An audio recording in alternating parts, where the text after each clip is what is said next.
नमस्कार साथियों, आप सभी को Zoom study centre by Mukesh Saga coaching में आप सभी का स्वागत है। आज मैं आप सभी के सम्मुख व्यक्तिगत संसाधन, राष्ट्रीय संसाधन और अंतर्राष्ट्रीय संसाधन से संबंधित आज की क्लास में मैं चर्चा करने वाला हूं। तो समय न गंवाते हुए मैं टॉपिक्स की ओर बढ़ना चाहूंगा। इससे पहले आप सभी से आग्रह है, यदि आप नए हैं तो मेरे चैनल को सब्सक्राइब कर दीजिए और इस वीडियो में अंत तक बना रहिएगा। वीडियो स्किप करके मत देखिएगा। देखिए, आज का मेरा टॉपिक्स है आपका व्यक्तिगत संसाधन, राष्ट्रीय संसाधन और अंतर्राष्ट्रीय संसाधन। इससे पहले हम ये जानेंगे कि संसाधन क्या चीज होता है। तो देखिए, जनरली हम लोग संसाधन जो कहते हैं, संसाधन या संपदा, ठीक है, संसाधन या संपदा दोनों एक ही है। संपदा जिसे इंग्लिश में हम रिसोर्स कहते हैं, ठीक है। तो हम देखते हैं संसाधन को कंडीशन के हिसाब से संसाधन को हम चार भागों में बांट सकते हैं। पहला, उत्पत्ति के आधार पर, उत्पत्ति के आधार पर, और दूसरा है गठन के आधार पर,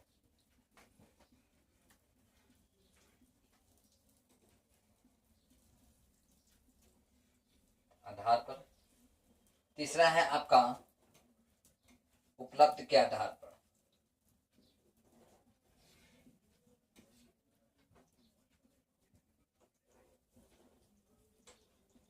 और चौथा है मालिकाना हक के आधार पर, स्वत्व या मालिकाना हक के आधार पर, स्वत्व या मालिकाना हक के आधार पर।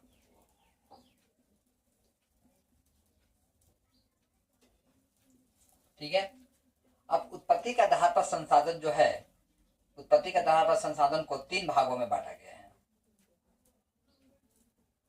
पहला है आपका प्राकृतिक संसाधन, जिसे नेचुरल रिसोर्सेस कहते हैं। दूसरा है आपका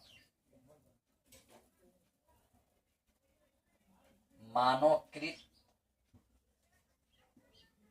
संसाधन, जिसे इंग्लिश में मैन मेड रिसोर्सेस कहते हैं।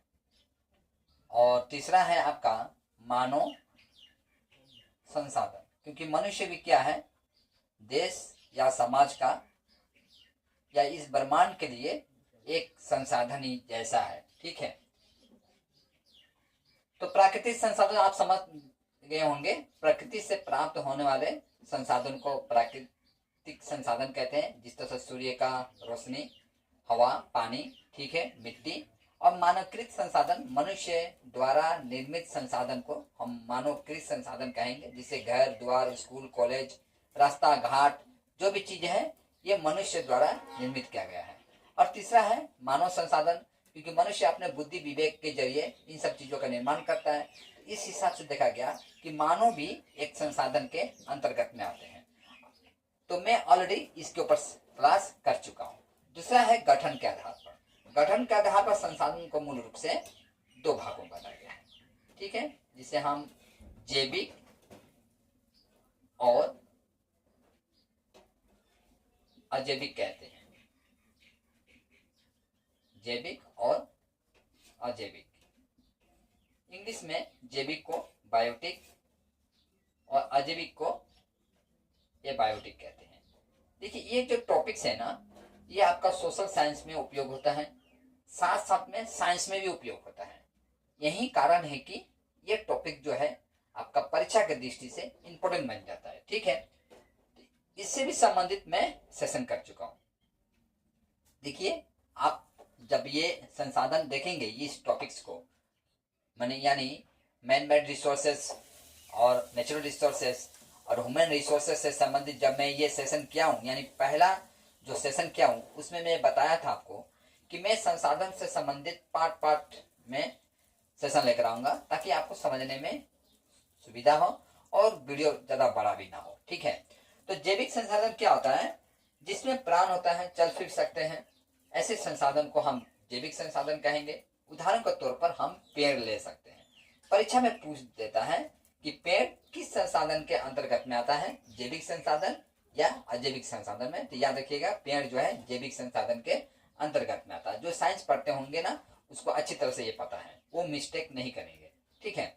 और अजैविक संसाधन जिसमें प्राण नहीं है, चल फिर नहीं सकते हैं, भोजन ग्रहण नहीं करते हैं, जैसे पत्थर, ठीक है, यह अजैविक संसाधन के अंतर्गत में आता है। अब उपलब्ध के आधार पर हम देखते हैं आपका संसाधन को दो भागों में बांटा गया है। कौन कौन से संसाधन?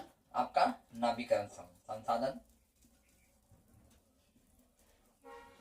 नवीकरण संसाधन, और दूसरा है अनवीकरण,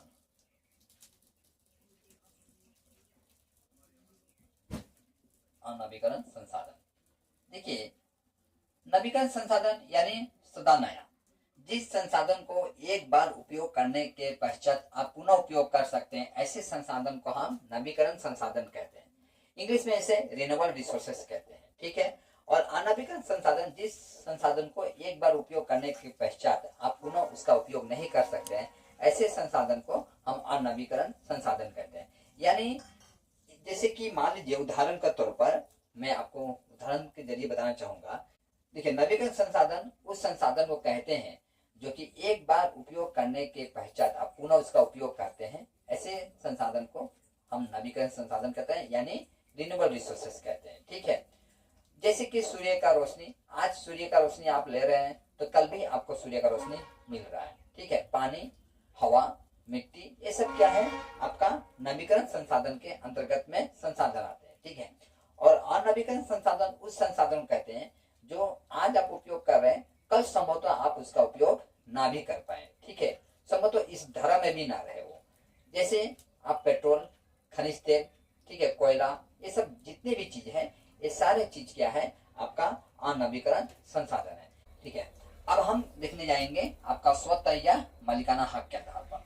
स्वतः या मालिकाना हक के आधार पर संसाधन को मूल रूप से तीन भागों में बांटा गया है, ठीक है। पहला है आपका व्यक्तिगत संसाधन, ठीक है, व्यक्तिगत संसाधन, व्यक्तिगत संसाधन। दूसरा आता है आपका राष्ट्रीय संसाधन, और तीसरा है आपका अंतर्राष्ट्रीय संसाधन,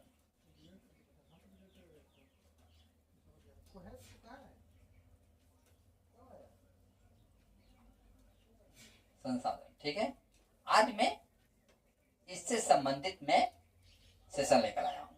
तो देखिए, सर्वप्रथम हम जानेंगे आपका व्यक्तिगत संसाधन क्या होता है, ठीक है। व्यक्तिगत संसाधन, देखिए, व्यक्तिगत संसाधन को इंग्लिश में इंडिविजुअल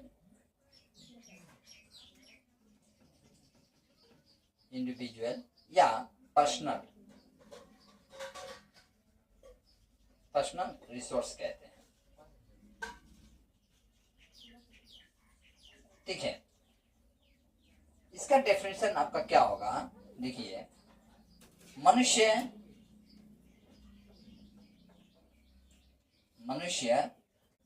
के स्वयं के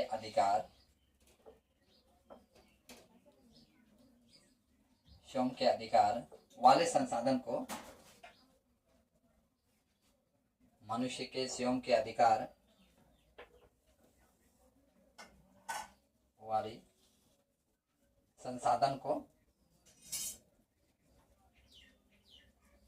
हम व्यक्तिगत संसाधन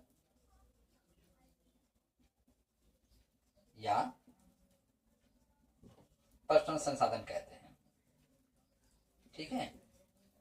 जैसे आपका जो शिक्षा है ना, ये भी एक संसाधन है। आप जो शिक्षा ग्रहण करते हैं वह आपके लिए एक संसाधन है। व्यवहार, यह भी आपके लिए एक संसाधन है। घर द्वार आपका संसाधन है आपके लिए, यह आपका इस पर निजी अधिकार है, इसीलिए आपके लिए यह संसाधन है। और मैं पहले ही बताया आपको संसाधन मतलब क्या होता है, मनुष्य को जीने के लिए जिन चीजों की आवश्यकता पड़ती है वो आपके लिए संसाधन कहलाता है। तो शिक्षा आपके लिए आवश्यकता है, शिक्षा के बगैर आप नहीं जी सकते हैं, ठीक है। यानी शिक्षा के बगैर इंसान जो है एक पशु के भांति हो जाएगा।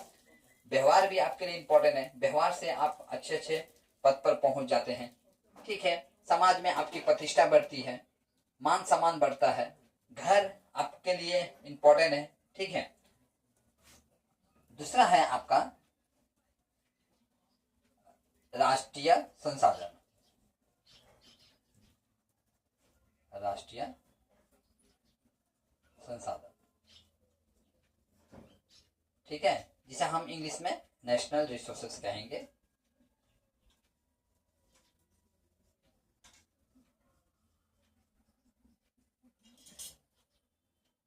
तो देखते हैं किसी देश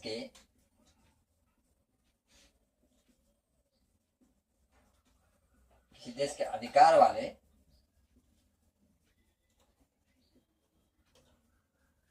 संसाधन को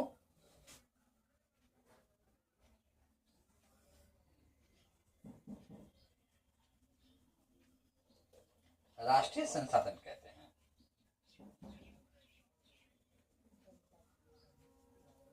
जैसे वन, जो आप जंगल देखते हैं, जंगल पर किसका अधिकार है?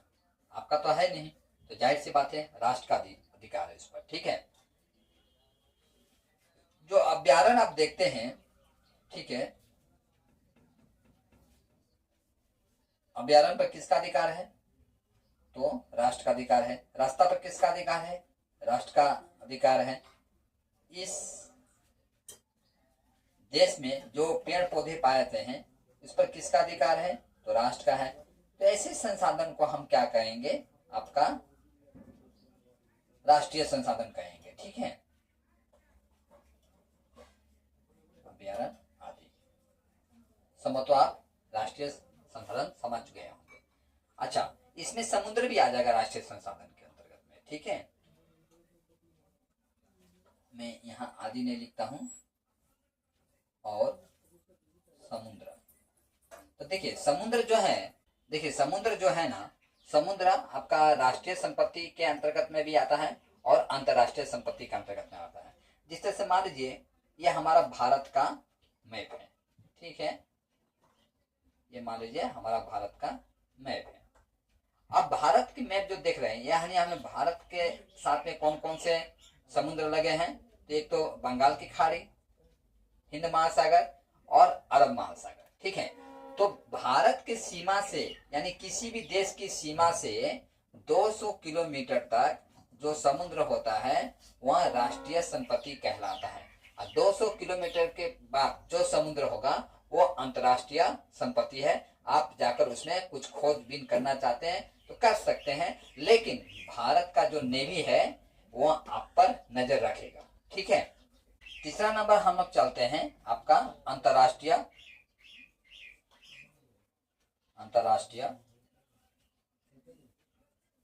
संसाधन। देखिए अंतर्राष्ट्रीय संसाधन क्या होता है। देखिए दूसरी ओर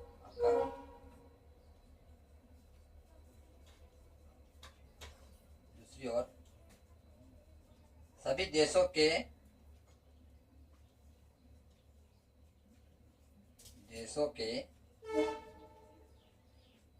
राष्ट्रीय संसाधन तथा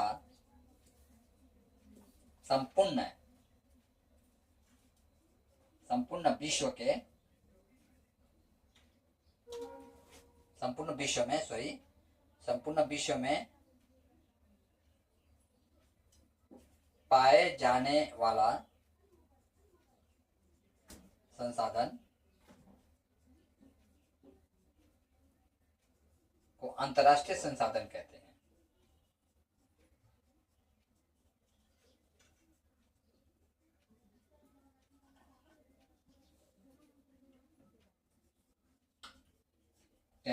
ठीक है। जैसे अब प्रश्न उठता है कि मैं क्या लिखा?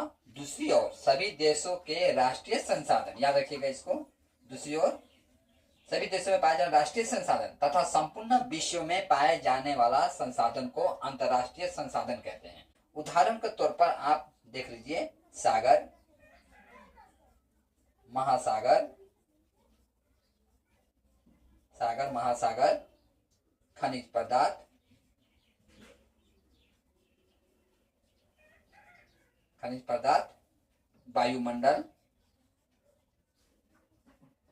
वायुमंडल आदि। ठीक है, समझो, आप समझ गए होंगे अंतर्राष्ट्रीय संसाधन क्या होता है। ठीक है, तो इस तरह से मैं आपके सम्मुख व्यक्तिगत संसाधन, राष्ट्रीय संसाधन और अंतर्राष्ट्रीय संसाधन से संबंधित जो सामान्य जानकारी मेरे पास थी, उन सामान्य जानकारी को मैं आज की क्लास में आपके सम्मुख रखने का प्रयास किया हूँ।